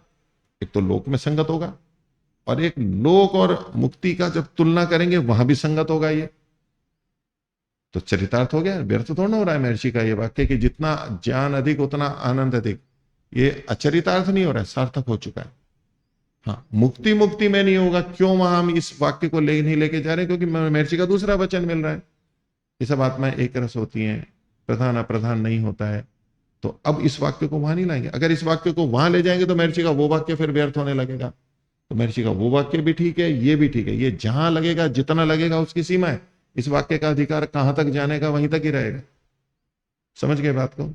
तो देखिए सूत्र को, तो यावत अधिकारम अवस्थिति और आधिकारिकाणम। तो अब यथाच उक्तम दयानंदेन ऋषिना सत्यांत प्रकाश, ये जो ब्रह्ममुनि जी ने लिखा है ये पंक्ति, इसकी मैंने विवेचना कर दी है। मतलब ये जिस तरह लिखा है वो वाक्य ठीक नहीं है, उसको महर्षि के ही वचनों से विरुद्ध पड़ जाएगा। तो उतना अंश छोड़ दीजिए इसके वाक्य का। आगे देखिए, सत्यम ही एतत् यथा ही न ब्रह्म ज्ञान से सीमा, जैसे ब्रह्म और ब्रह्म ज्ञान की कोई सीमा नहीं होती है, तथैव न भवे तत्संगत्या मोक्षानंद भोगस्य सीमा। तो जैसे ज्ञान की कोई सीमा नहीं है, वैसे ही परमात्मा के मोक्षानंद भोग की भी कोई सीमा नहीं है। अब देखो ये कितनी महत्ता है। किसकी महत्ता है? ब्रह्म की महत्ता है कि ब्रह्म के ज्ञान की कोई सीमा ही नहीं है, अनंत है। और ब्रह्म के आनंद की भी कोई सीमा नहीं है, वो भी अनंत है। ऐसा अब इसकी पुष्टि उससे भी साथ में कि ज्ञान भी बढ़ता जाएगा, ज्ञान की कोई सीमा नहीं है, और आनंद भी बढ़ता जाएगा, आनंद की भी कोई सीमा नहीं है। ये निचली पंक्ति भी उसी की पुष्टि के अंतर्गत है। तो अब मैं दूसरी पंक्ति के आधार पर आपसे पूछूं कि परमात्मा के ज्ञान की कोई सीमा है? परमात्मा के ज्ञान की कोई सीमा है? क्या बोलोगे? नहीं है ना, अनंत है ना परमात्मा। परमात्मा का ज्ञान शांत है या अनंत है? परमात्मा का ज्ञान शांत है या अनंत है? अनंत है। बोल दो, तो मन में डर रहता है कि बोल दिया तो फिर खंडन करेंगे गलत से। विभज्य वचनीय है परमात्मा। पहले प्रथम उत्तर तो दो, परमात्मा का ज्ञान शांत है या अनंत है? अनंत है। परमात्मा का आनंद शांत है या अनंत है? आनंद। आनंद की कोई सीमा नहीं, परमात्मा के ज्ञान की भी कोई सीमा नहीं। यही तो ब्रह्ममुनि जी ने लिखा है। पंक्ति फिर से देखिए, सत्यम ही एतत् यथा ही न ब्रह्म ज्ञान से सीमा, जैसे ब्रह्म के ज्ञान की कोई सीमा नहीं है, तथैव न भवे तत्संगत्या मोक्षानंद भोगस्य सीमा। तो परमात्मा की संगति से जो मोक्ष का आनंद आएगा उसकी भी कोई सीमा नहीं है, वो भी बढ़ता जाएगा। जैसे ज्ञान की कोई सीमा नहीं है, ऐसे आनंद की भी कोई सीमा नहीं है। ये उनकी बात हुई। ठीक है, अब फिर से हम चर्चा करते हैं उसी बिंदु पे। आपसे मैंने क्या पूछा, कहना है कुछ? तो इसका अभिप्राय यह हुआ कि मुक्ति में आत्मा दो तरह के आनंद भोगता है। दो तरह की आनंद भोगता है, एक तो परमात्मा का जो स्वाभाविक आनंद है, हाँ, और एक वो जो जानेगा उससे फिर आनंद आएगा। तो दो आनंद हो गए। हाँ कर सकते हो। तो तो दो फिर- कौन कौन से है? इसकी पुष्टि किसी शास्त्र से होनी चाहिए। नहीं, परमात्मा का कोई दो आनंद नहीं है, आनंद एक ही है। वो तो, लेकिन जानने से जो आनंद मिल रहा है वो तो अलग होगा ना। वही आनंद है, बस जानने से वहां कोई आनंद नहीं मिलेगा।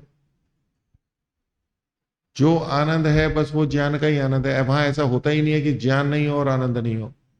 ज्ञान भी है और आनंद भी है, बस वही आनंद है और कुछ नहीं है। जैसे हम कहते हैं कि परमात्मा का जब साक्षात्कार होता है तो हमें से दो वस्तुएं प्राप्त होती है, एक तो उसका आनंद और एक ज्ञान।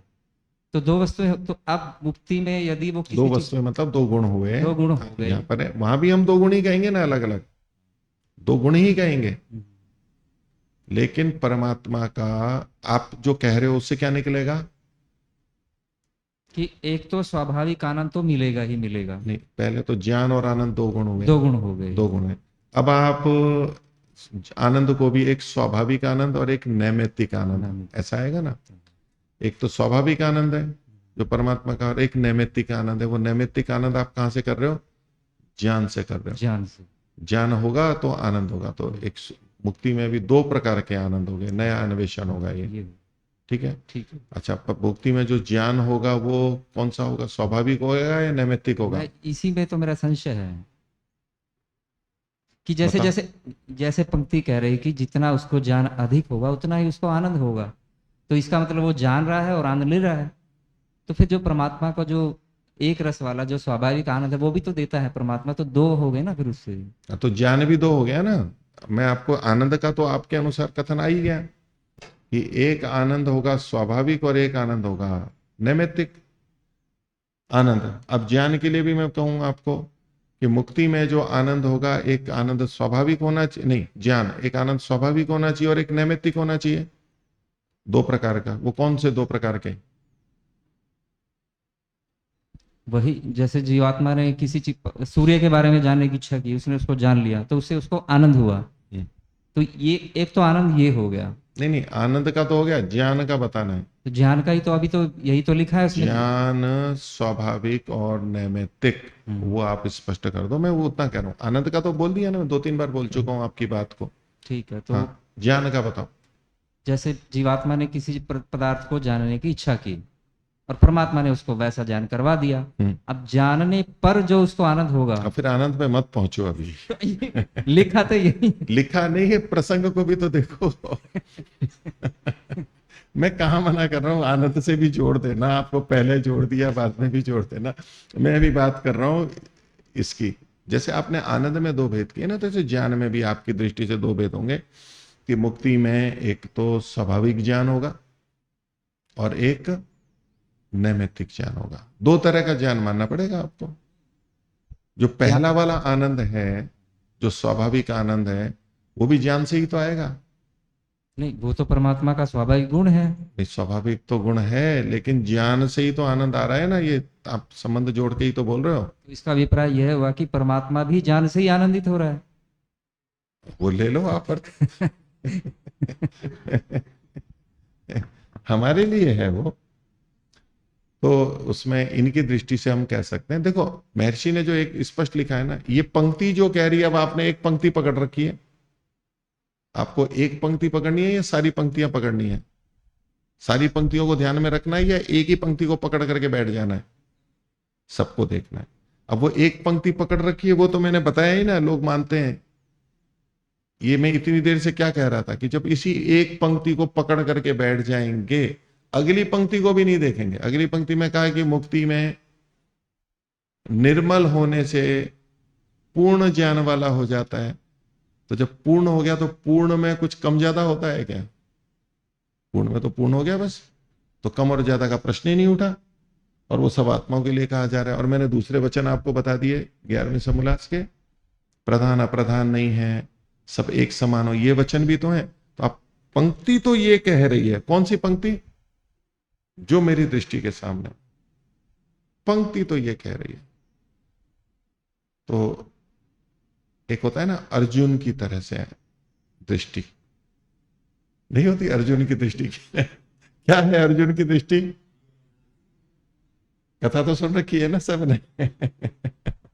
परीक्षा लेनी थी द्रोणाचार्य को, सब कौरव पांडव को सिखा रहे थे, तो आते हुए पूछे कि बताओ उस पेड़ पे क्या दिख रहा है? तो एक ने कहा कि जी पेड़ दिख रहा है, पत्ते हैं, डालियां हैं, फल हैं, जो भी है, ये चिड़िया है। तो छोड़ दो, उधर खड़े हो जाओ। दूसरे को बुलाया तो उसने थोड़ा पूरा पेड़ और पहाड़ी वहाड़ी ना करके थोड़ा और संयत कर दिया। फिर एक ने कहा जी चिड़िया दिख रही है, उसको भी कहा कि उधर जाके खड़े हो जाओ। फिर अंत में कौन आया? अर्जुन आया। उसका बोले मेरे को चिड़िया की आंख दिख रही है, मारो। तो जो एकाग्र होते हैं ना बिल्कुल, वो अधिक योग्य होते हैं। ठीक है, फिर उसका दूसरा उदाहरण देखो, मैं जिस संदर्भ में बोलना चाहता हूं। घोड़ा इधर उधर ना भटके, उसके लिए क्या करते हैं? घोड़े को यूं क्यों कर रहे हो? यूं लगाते हैं, बगल में लगाते हैं। आंख है, आंख तो परमात्मा की दी हुई है। अब घोड़ा इधर देखेगा तो कहीं चहकेगा, कोई और हो गया। तो ठीक रास्ते पे चलते रहे तो क्या होता है? यहां बगल में वो एक पट्टा सा लगा देते हैं, देखा होगा। उससे क्या होता है? वो केवल आ गया था, फोकस्ड होता है, फोकस होता है बिल्कुल। जैसे आजकल गाड़ियों की लाइटें होती है ना, पूरा इतना कांच वाच लगा के एकदम ठीक जगह पे केंद्रित होते हैं। सूर्य से प्रकाश आता है, आतसी शीशा उत्तल तल वाला जो होता है, उन्नत तल वाला, तो केंद्रित हो जाता है तो रुई को, कागज को जला देता है, नहीं तो केंद्रित होने पे हम सत्य को अधिक पहुंच जाते हैं। तो जो अश्व दृष्टि होती है ना, नहीं मेरे को तो बस इसी जे रास्ते पे चलना है, मेरे को तो बस यही पंक्ति पकड़नी है। तो इतनी श्रेष्ठता है ना, अर्जुन से तुलना है और है, कितनी महानता है, मेरे को तो यही पंक्ति पकड़नी है। भाई देखो, ये पंक्ति पकड़ोगे तो अर्थ नहीं आएगा, मैं दूसरी पंक्तियां बता रहा हूं ना। ये पंक्ति तो ये कह रही है, ये व्यापक समस्या। अभी मैंने इतना सारा बताया तो भी आप बोले जी पंक्ति तो यही कह रही है। भाई एक ही पंक्ति को देखोगे, दूसरी पंक्ति को देखो, अश्व दृष्टि रखोगे या तो और कुछ रखोगे, नहीं दूसरी भी चीजें हैं। अब बताओ, अर्जुन को केवल क्या दिखाई दे रहा था? आंख दिखाई दे रही थी। तो आंख जमीन से कितनी ऊंचाई पे है ये उसको बोध नहीं था क्या? अपने तीर को कहां लगाया उसने? कहां लगाया? आंख की तरफ। तो तीर को जैसे वो चंद्रवरदाई ने बोला ना, पृथ्वीराज चौहान शब्दभेदी बाण ऐसे ही मारने का, तो कुछ मापन तो किया होगा अर्जुन ने, या तो बस आंख देखी और उसी को देख रहे? उसने अपने उसको यूं दिखाया, कोई दिशा भी तो देखी होगी, कोई कहां है, कितनी दूर है, दूरी देखी या नहीं देखी? वो आंख पास में है या दूर है? तीर कैसे लगाओगे? निकट है तो अलग तरह से मारोगे तीर, दूर है तो अलग मारोगे। ये मिसाइलें छोड़ते हैं तो नजदीक अलग अलग तरह से छोड़ना पड़ता है वेग से, दूर है तो अलग तरह से वहां लक्ष्य तक पहुंचने के लिए। तो अर्जुन को दूरी पता है या नहीं है? ये तो स्थूल कथन है कि भाई आंख देख रही है, मतलब एक लक्ष्य बना करके चलो तो है, नहीं तो बिखर जाओगे इधर उधर। लेकिन उसका ये मतलब नहीं है कि उस बुद्धि को लेके, समझ को लेकर के हम एक पंक्ति पे और एक शब्द पे कर जाए। नहीं, यही शब्द है बस।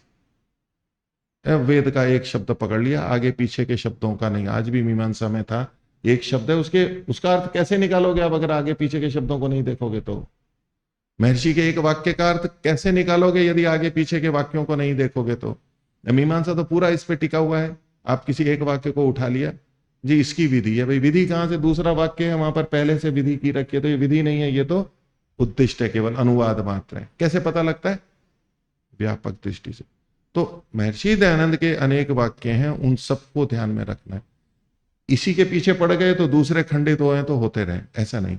यही तो संगति वाली बात है, सबको देख करके। तो उन सबको देख करके मुक्ति में ना आनंद का भेद है और ना ज्ञान का भेद है। ये तो पहली बात हो गई। अब दूसरी बात क्या चल रही थी कि परमात्मा का ज्ञान अनंत है, इन्होंने लिखा, और परमात्मा का आनंद भी अनंत है, ये भी इन्होंने लिखा। तो ये बात तो ठीक है ना? इसमें किसी को असहमति है क्या? मैं चर्चा करूंगा इस पे अभी, उसमें तो कैसे हम समझते हैं बातों को, थोड़ी स्पष्टता रहे उसके लिए कह रहा हूं। तो परमात्मा का ज्ञान अनंत है, परमात्मा का आनंद अनंत है, ठीक है। और किसी को कुछ कहना है? ठीक है। तो परमात्मा किस किस के बारे में जानता है? परमात्मा किस किस के बारे में जानता है? बताओ। हम तो त्रैतवादी हैं, तो परमात्मा किन किन के बारे में जानता है? ईश्वर, जीव, प्रकृति, तीनों के बारे में जानता है ना। सब कुछ आ गया ना उसमें, प्रकृति कारण, प्रकृति कार्य, प्रकृति सब हो गया। आत्माएं सब हो गई, मुक्त बद्ध सब हो गई जैसी भी हैं। और अपने बारे में भी जानता है, तो तीनों के बारे में पूरा जानता है। तो जो तीन ही तो वस्तुएं हैं और तीनों के बारे में वो पूरा जानता है, तो उसका ज्ञान अनंत है या शांत है? शांत हो गया, बाजी पलट गई, मान ली। तो परमात्मा का ज्ञान शांत है या अनंत है? तीन ही तो चीजें हैं, और तीनों को वो अधूरा जानता है या पूरा जानता है? पूरा जानता है। तो उसका ज्ञान सीमित है या असीमित है? बोलो। सीमित हो जाएगा, अनंत है। फिर भी वो कैसे अनंत है, वो तो फिर अब व्याख्या करनी पड़ेगी। बताओ। परमात्मा का ज्ञान शांत है या अनंत है? जी, परमात्मा स्वयं अनंत है और स्वयं को अनंत जानता है, तो खुद को भी तो जानता है। परमात्मा अनंत है, जी अपने को अनंत जानता है। तो ये जो अनंतता शब्द का आप प्रयोग कर रहे हो, जी वो किस अर्थ में कर रहे हो? क्या चीज अंत नहीं है? देश की दृष्टि से अनंत कहोगे? जी, देश की महर्षि दयानंद के वचन को जो उद्धृत कर रहे हो ना, वहां वो है कि परमात्मा कितना व्यापक है, तो बोले उसका कोई अंत नहीं है। तो वो देश की दृष्टि से है, वो ध्यान दे देना। दूसरा, आप काल की दृष्टि से अनंत कह सकते हो कि वो नष्ट नहीं होता, वो तो आत्मा भी अनंत है, हो तो ये जो अनंत है वहां पर किस दृष्टि से है? देश और काल। तो देश और काल की दृष्टि से अनंत है और वो अपने को अनंत ही जानता है, वो पूरा पूरा जानता है ना अपने को, अनंतता को। तो वो ज्ञान पूरा हुआ ना, पूरा हुआ ना। तो ज्ञान को अनंत क्यों बोल रहे हो फिर? हमारा प्रश्न अभी ये जो चल रहा है, मैं ब्रह्ममुनि जी ने कहा ज्ञान और आनंद की अनंतता के संदर्भ में, और उसमें अभी मैं केवल ज्ञान के अनंतता के विषय में आपसे बात कर रहा हूं। तो जब तीन ही वस्तुएं और इसका भी पूरा ज्ञान, इसका भी पूरा ज्ञान और इसका भी पूरा ज्ञान, तो वो शांत होगा या अनंत होगा? हमारी दृष्टि से अनंतता है कि भाई हम कितना भी जानते हैं, अनंत तो ये प्रकृति भी है अनंत, हम कितना भी जाते जाओ कोई छोड़ नहीं मिलने वाला है हमारे को, हम बद्धात्माओं को कुछ नहीं होने वाला दिखने की दृष्टि से, और पहुंचना तो बात ही दूर रही।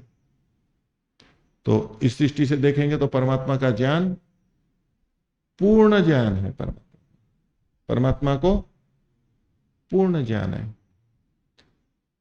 हमारे कर्म जितने हैं बहुत अधिक हैं, लेकिन उस सबको जानता है, प्रकृति को सबको जानता है, और परमात्मा अपने को भी पूरा जानता है। तो तीन ही तो चीजें उस दृष्टि से देखेंगे तो वैसी अनंतता नहीं है। अनंत अनंत की दृष्टि एक संदर्भ में देखी जाएगी, उसका पूरा ज्ञान है। अब दूसरी बात है आनंद की, तो उनका कहा कि परमात्मा का आनंद भी अनंत है। इसलिए जीवात्मा, देखो ज्ञान और आनंद दोनों को अनंत बताते हुए ब्रह्ममुनि जी क्या तात्पर्य देना चाहते हैं? क्योंकि ज्ञान अनंत है, मुक्ति को कितना भी लंबा कर, और जानेगा और जानेगा और जानेगा, जानता जाएगा जानता, तो भी सीमा नहीं आएगी। और इसी तरह से आनंद भी अनंत है, तो आनंद की भी कोई सीमा नहीं आएगी, कोई सीमा नहीं आएगी। ऐसा स्वरूप मुक्ति का प्रतिभाषित होता है। तो अब आनंद की दृष्टि से तो परमात्मा का ज्ञान अनंत है, ठीक है। तो अनंत है मतलब पहले कम है, फिर अधिक है, फिर अधिक है, फिर अधिक है। जैसे ज्ञान अनंत कैसे देख रहे हैं? परमात्मा का ज्ञान अनंत है मतलब ये ज्ञान वो ज्ञान वो ज्ञान, ऐसे सीमा नहीं है। लेकिन ज्ञान बढ़ता जाएगा ना आत्मा का, ऐसे ही आनंद भी बढ़ता जाएगा, आनंद भी बढ़ता है। तो परमात्मा के आनंद में भी स्तर का भेद मानना होगा। जैसे ज्ञान में स्तर का भेद मानना पड़ेगा, ऐसे आनंद में भी स्तर का भेद मानना पड़ेगा। तो परमात्मा को सदा एक रस कहा गया है। अपने स्तर पर परमात्मा का ज्ञान एक रस है, मूल जो ज्ञान है, और परमात्मा का जो आनंद है वो भी हमेशा एक रस है, उसमें कोई भेद नहीं है, एक ही जैसा है। उसके अनेक तरह के आनंद नहीं है, एक ही तरह का है। और उसी आनंद को जीवात्मा ले रहा है। तो वो चाहे प्रारंभ में ले, मुक्ति में जाते ही, या मुक्ति के अंत में, बीच में, वो एक ही जैसा होगा, उसमें कोई भेद नहीं होगा, एक रस होगा। मिश्री हो, मिश्री को चाहे आप इधर से छुएं या स्पर्श करें जिह्वा पे, या तो उधर से लें, बीच सब जगह से एक ही जैसा होगा, तो उसमें कोई भेद नहीं होगा। तो उस दृष्टि से मैं इस व्याख्या को अभी आप विचार कोटि में ले लीजिए, मैंने अपनी बात रखी है। थोड़ा सा और है, इसको पूरा करते हैं सूत्र को। अत्र शांकर भाष्ये प्रचलिता काश्चित सत्य कथा अवलंब्य। अब ये ब्रह्ममुनि जी शंकराचार्य जी की प्रस्तुति की टिप्पणी कर रहे हैं कि उन्होंने कुछ अप्रचलित, कुछ प्रचलित असत्य कथा का आलंबन करके, आधार लेके, मोक्षाधिकारिणा मोक्ष प्राप्तये प्रतिबंध कल्पिता। मोक्ष के जो अधिकारी हैं उनको मोक्ष की प्राप्ति में प्रतिबंध है। देखो, यावत अधिकारम अवस्थिति अधिकारिणाम अधिकारिणाम अधिकारिकाणाम, जो अधिकारी हैं उनके भी जब तक अधिकार है तभी तक अवस्थिति, यानी उसमें भी नियम आ गया, रुकावट आ गई। तो ब्रह्म शंकराचार्य जी ने उन कुछ कथाओं के आधार पर कहा कि वहां भी नियम बन जाता है, प्रतिबंध कल्पिता स न युक्त है। तो ब्रह्ममुनि जी कह रहे हैं कि ये प्रतिबंध ठीक नहीं है। क्यों नहीं है? और उन्होंने क्या कहा? मुक्ते है पुनरावृत्तिम मन्यमानोपि, मुक्ते है अपुनरावृत्तिम मन्यमान, अपुनरावृत्तिम और मन्यमाना, ये भेद है इसमें, थोड़ा अलग अलग शब्द। तो ब्रह्ममुनि जी मुक्ति से अपुनरावृत्ति मानते हैं ना, पुनः नहीं आना मानते, यही तो मानते हैं ना। मुक्ति कैसे हो गई तो हो गई बस हमेशा के लिए। तो मुक्ते अपुनरावृत्ति मन्यमानोपि, अपुनरावृत्ति को मानते हुए भी, कथम मोक्षाय, फिर कैसे मोक्ष के लिए, और तद अधिकारिणाम विषय, उनके अधिकारियों के विषय में प्रतिबंधम मन्यते, वो प्रतिबंध क्यों मानते हैं वहां पर? जब आप लौटना ही नहीं है अप्रतिबंधित रूप से, तो फिर यहां प्रतिबंध क्यों लगा रहे हो आप? आपके पक्ष में तो प्रतिबंध नहीं होना चाहिए। तदे तदे तत्तो श्रुति विरुद्धम अपि, और ये श्रुति से विरुद्ध भी है ऐसा कोई प्रतिबंध मानना। कैसे? विद्यते हृदय ग्रंथि ये तस्मिन दृष्टे परावरे, तो ब्रह्म साक्षात्कारे सती, जब ब्रह्म का साक्षात्कार हो जाता है तो बंधनाद विमुक्तिर, बंधन से विमुक्ति हो जाती है। न तथा प्रतिबंधे न भवितव्य, फिर कोई प्रतिबंध नहीं होना चाहिए। यदि प्रतिबंध है इसका मतलब है मुक्त नहीं हुआ है वो। अभी प्रतिबंध है, हमारे शरीर आदि के कारण से प्रतिबंध है, तो जब मुक्त हो जाता है तो प्रतिबंध नहीं रहेगा। यदि मुक्त होने पर भी प्रतिबंध है तो फिर वो मुक्ति कहां हुई? ये तो प्रतिबंध हो गया। आपको ध्यान है मुक्ति का स्वरूप अन्य लोगों ने जो प्रस्तुत किया कि ये वहां पर गोलोक में रहता है या क्षीर सागर में रहते हैं या वो उस तख्त के ऊपर रहते हैं, इस सीमा में रहते हैं, तो महर्षि ने क्या कहा है वहां पर हेतु? यदि ऐसा हो तो मुक्ति भी बंधन हो जाएगी, वो भी एक बाड़े में जैसे पशुओं को इकट्ठा कर देते ना, इस बाड़े से उधर नहीं जा, तो ऐसा हो जाएगा वो। महर्षि ने वो बात को कहा ना कि यदि आप सीमित कर दोगे, प्रतिबंध लगा दोगे, तो फिर वो मुक्ति कहां हुई? वो अप्रतिबंध है मुक्ति के अंदर, अव्याहत गति से आता है और जाता है, ये सब रहेगा मुक्ति में ही। और जो मुक्त में गए हैं उनके लोक में कोई वो नहीं रहता, अब व्यवधान नहीं रहता है? हाँ, जगत व्यापार वर्ज्य है वो तो है, लेकिन वहां मुक्ति में उनको कोई बाधा नहीं। तो शंकराचार्य जी ने कुछ वहां नियम बताए, प्रतिबंध बताए, उसकी दृष्टि से ब्रह्ममुनि जी ने लिखा है कि वो प्रतिबंध तो मुक्ति के विषय में होना ही नहीं चाहिए, इन्होंने प्रतिबंध लिख दिया। एक बात।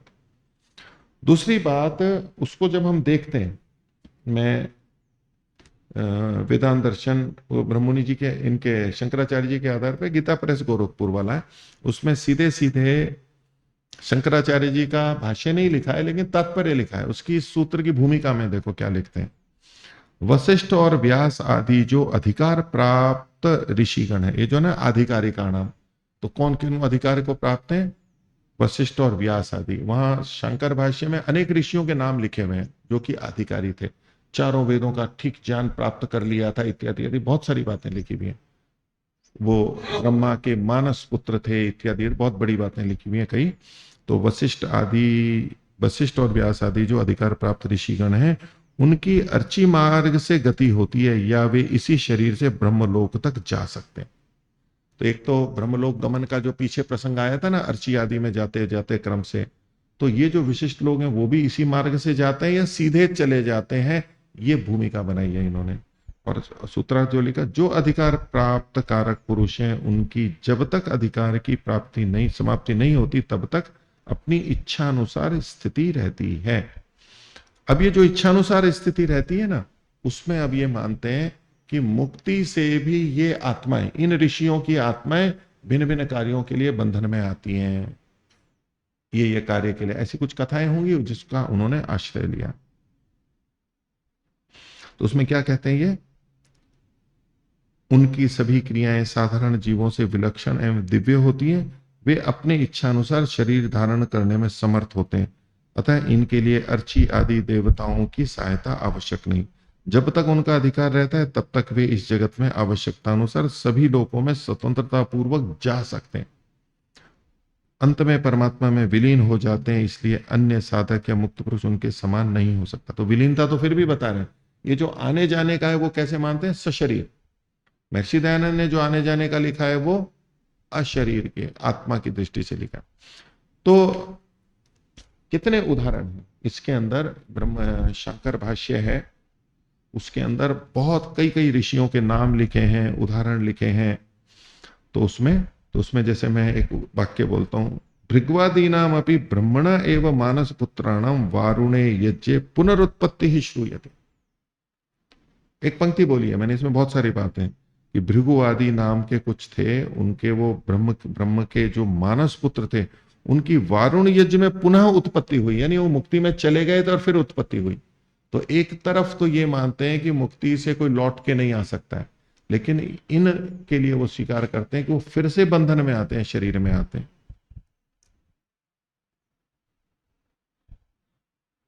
और देखो, सनत कुमारोपि ब्रह्मण एव मानसः पुत्रः, स्वयं रुद्राय वर प्रदानात स्कंदत्वेन प्रादुर्बभूव, उस स्कंद के रूप में फिर से उत्पन्न हुए सनत कुमार। मुक्ति में चले गए थे लेकिन फिर से उत्पन्न हुए। ऐसे ऐसे कई उदाहरण दे रखे हैं यहाँ पर, और भी कई बातें लिखी हैं। तो जिसमें उन्होंने लिखा है कि वहां से लौट करके आते हैं। तो ब्रह्ममुनि जी की दृष्टि से वो इनका व्याख्यान ठीक नहीं है। ब्रह्ममुनि जी ने एक अंश को देखा, मैं ये दूसरी बात भी बता रहा हूं, चूंकि इनका भाष्य देखते हैं तो ये मिलता है।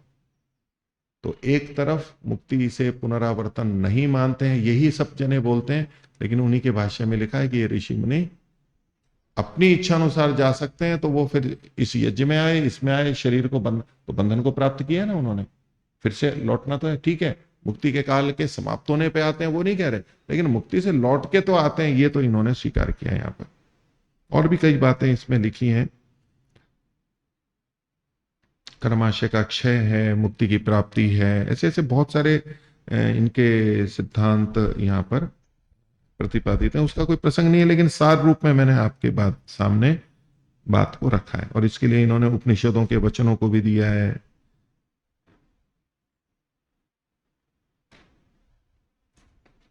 तो अभी हमने आज ये एक ही सूत्र पढ़ा है और इसका अभिप्राय क्या, यावत अधिकारम अवस्थिति। हम इसको दूसरी दृष्टि से क्या देखते हैं कि मुक्ति में अवस्थिति कब तक होती है, जब तक अधिकार होता है तभी तक अवस्थिति होती है। किनके, अधिकारिणाम, अधिकारिकाणाम, जो अधिकारी होते हैं वो जाते हैं और फिर समय पे लौट के आते हैं। ये विषय में अन्य दृष्टि से हमने अनेक बार विचार किया है महर्षि के वचनों के अनुसार, लेकिन ये जो सूत्र है इस संदर्भ में भी हम देखते हैं। और लोक में भी अधिकार जब तक होता है तभी तक होता है, उसके बाद में नहीं। तो फिर बहुत कहते हैं कि जी मुक्ति से लौट के आते हैं, तो मुक्ति से लौटने का कारण क्या है, पूछते हैं ना भाई, मुक्ति में गए उसके लिए क्या कारण है, तो कह देंगे जी विवेक वैराग्य है या संस्कार दग्ध बीज होना है, बहुत सारे कारण बता देंगे। लेकिन जाने का तो कारण, लौटने का क्या कारण है भाई, उनके पास अविद्या नहीं है, अभी कर्माशय भी नहीं है। अब जिनको कारण ढूंढना होता है और कुछ नहीं मिलता है तो वो फिर कर्म कह दिए, बचे हुए कर्म है उसके कारण से आएंगे, ऐसा करके कुछ ना कुछ कारण बताने का प्रयास करते हैं। क्योंकि एक सिद्धांत पकड़ रखा है, बिना कारण के कार्य नहीं होता है, बिना कारण के कार्य नहीं होता है। तो जब मुक्ति के बाद लौटेगा तो कोई तो कारण होगा। अधिकतर लोग जो पूछते हैं जी मुक्ति के बाद में शरीर है तो उसका कोई तो कारण होगा, तो क्या कारण है, तो भाई कर्म होंगे। तो कर्म होंगे इसका मतलब है मुक्ति से पहले कर्म शेष बचे। अधिकांश इसी दृष्टि से बात करते हैं। संस्कार को मानते नहीं है, क्योंकि संस्कार तो दग्ध बीज होगा ये मानते हैं। लेकिन कुछ लोग मानते हैं कि नहीं, बिना संस्कारों के कर्म फल नहीं दे सकते, इसलिए संस्कार भी मानते। तो एक मान्यता ये भी है कि संस्कार भी शेष रहते हैं और कर्माशय भी शेष रहते हैं। उन दोनों के शेष रहने के कारण मुक्ति से फिर आ जाते हैं। तो उसमें होगा कि जब इस संस्कार तो दग्ध बीज की बात स्पष्ट कही भी है, तो कैसे आता है, बिना कारण के कार्य होता नहीं है, बिना कारण के कार्य होता नहीं है। तो अटल सिद्धांत है ना। अब मुक्ति से लौट के आए तो उसमें भी तो कारण होगा। तो ये सूत्र उसका उत्तर है कि भाई वो अधिकार की समाप्ति हो गई, बस इतना ही, उसमें कोई अलग से कारण नहीं है। मैंने आपको शायद पहले भी प्रसंग में कभी कहा होगा कि अलग अलग रोगों में और इसमें बंधन के कारण क्या है, श्लोक अभी स्मरण नहीं आ रहा है मेरे को, चरक में है। तो उसमें अंत में केचित तत्रापि मन्यन्ते हेतु हेतोरवर्तनम, हेतु का हट जाना भी एक हेतु है, एक कारण है। क्या कहते हैं, कारण का हट जाना भी एक कारण है। एक तो सीधा सीधा कहें जी इसमें क्या कारण है, मुक्ति के बाद जन्म का कारण क्या है, संस्कार कारण है, कर्माशय कारण है। एक क्या है, कारण का हट जाना भी एक अपने आप में कारण है। उसके लिए लोक में समझने के लिए उदाहरण देते हैं कि जी बस में ट्रेन में हम चढ़े हैं, टिकट लेकर के चढ़े हैं, तो वो तो उसमें अधिकार प्राप्त है। और उतरने के लिए भी टिकट खरीदना पड़ेगा ना। एक बिना टिकट के चढ़ नहीं सकते, तो उतरेंगे कैसे, वो क्या जी हमारा को जाना है। भाई जाना वाना प्रयोजन है, लेकिन जैसे टिकट के कारण अंदर चढ़े थे तो यात्रा के लिए चढ़े थे, कहीं पहुंचने के लिए चढ़े थे, तो यात्रा जब पूरी हो गई, जहां पहुंचना था वहां पहुंच गए, तो वो जो निमित्त था वहां चढ़ने का वो हट गया। तो हेतु का हटना भी एक हेतु है उतरने के लिए, उसमें कोई अलग से हेतु नहीं। वो कहे जी नहीं मैंने तो यात्रा कर ली जी, मेरे को तो यहाँ कोई काम नहीं है, मैं तो यहीं पर ही बैठा रहूंगा, बोले बाकी सब उतरे, आप भी उतरे। नहीं जी, उनको तो कोई कारण है, उनको किसी को मिलने जाना है, किसी को खाना है अपने घर पे। मेरे को कोई कारण नहीं है, मेरा कोई घर नहीं, कोई मिलने वाला नहीं, मैं किस कारण से इस ट्रेन से उतर करके जाऊं, मैं तो यहीं रहूंगा। नहीं, तो भी उतरना पड़ेगा। क्यों? जिस हेतु से आप चढ़े थे वो हेतु समाप्त हो गया है, तो अब आप वहां नहीं रहेंगे।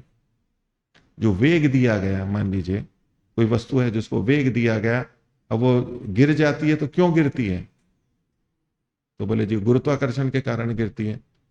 और बोले जी अगर गुरुत्वाकर्षण और बंधन ही हो तो चलती रहेगी, चलती रहेगी, चलती रहने। लेकिन कई बार जो कारण है वेग, वो ही अगर समाप्त हो गया तो क्या होगा उसका? चलो गुरुत्वाकर्षण नहीं है तो गिरेगी नहीं, लेकिन जो वेग है, अगर वो वेग समाप्त कर दिया जाए तो क्या होगा उस वस्तु का? वो जो बाह्य बल है वो अगर रोक दिया जाए, बाह्य बल के कारण गति करे, वो बाह्य बल अगर रोक दिया जाए, हेतु जो है वो हटा दिया जाए, तो क्या होगा उसका? तो हेतु का हटना भी एक हेतु है, ये भी बात है। तो जिस हेतु से मुक्ति मिली थी, जिस अधिकार से हम अधिकारी बन के मुक्ति में गए थे, वो हेतु जब समाप्त हो गया, अधिकार जब समाप्त हो गया, तो क्या होगा? फिर से यहां पर प्राप्त हो गया। उसके लिए अलग से हेतु ढूंढने की बात ही नहीं है। पर कोई स्वीकार नहीं हो पाता है, वो नहीं जी कोई तो कारण होगा। क्यों? बिना कारण के तो कार्य होता ही नहीं है। बिना, अरे भाई यही एक कारण है। तो आज जो हमने सूत्र पढ़ा उसको हम उस दृष्टि से देख सकते हैं कि यावत अधिकारम अवस्थिति, ये अपने आप में एक कारण है। आप इसको कारण मानो तो मान लो, अथवा मूल बात है कि जो जिस अधिकार के कारण से हमारे को मुक्ति मिली थी वो अधिकार समाप्त हो गया है, तो अब मुक्ति में नहीं रह सकते हम, फिर बंधन में आना होगा, फिर आगे प्रयास करेंगे। आज का पाठ इतना ही रखते हैं। प्रणव ध्वनि।